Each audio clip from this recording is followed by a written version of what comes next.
All right, RC Maniacs. So, doing a video about just customizing stuff. So, I had a video of this unit here with my hodgepodge setup on the gear, and it's iffy. Most of the time, it works pretty good, and sometimes I get a slip every now and again. But it has not chewed any of the gear, so I don't know what's going on. But most of the time, it works pretty good. I think maybe when I'm jumping around, it might get loose in there. But other than that, this is what I got going on. I put this fan on the Endura motor that came off that other kit. You see the name of that. I wasn't using it on the other one. So I did that with this Arma ESC, and obviously I put a XT60 on that ESC end there. And this is go to your local surplus place, and I got a mud spreader from the body shop section and cut it to match the old ESC. So I had a mounting pad for this because there's just a hole there because the battery goes underneath. And then I double stuck no, I didn't. I just put screws down through it then, obviously, yeah. And this is the Dumbo RC receiver with this guy.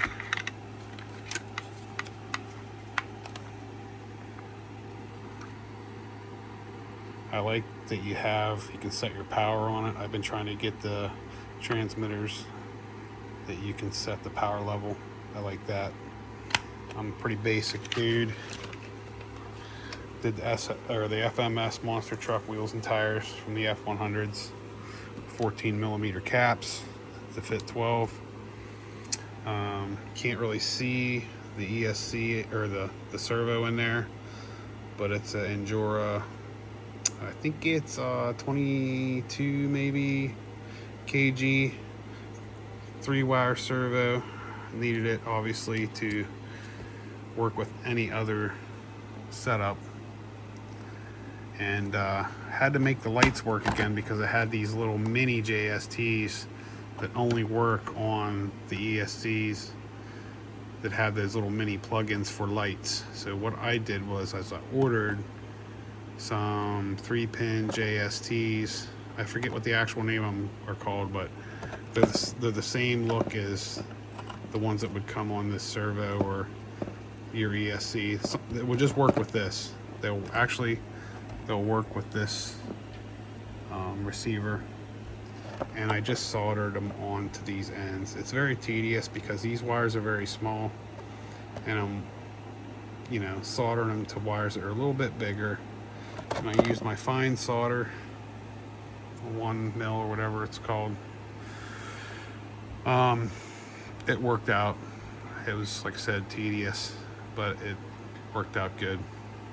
The lights work, that's all that's important.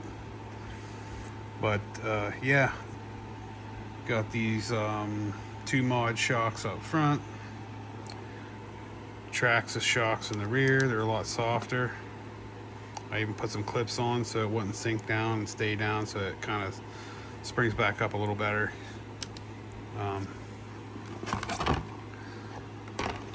This is just one of these examples that you can take one of these cheap units and make them into whatever you want. It just, you obviously have to spend a little bit of money, just depending on what your plan is, and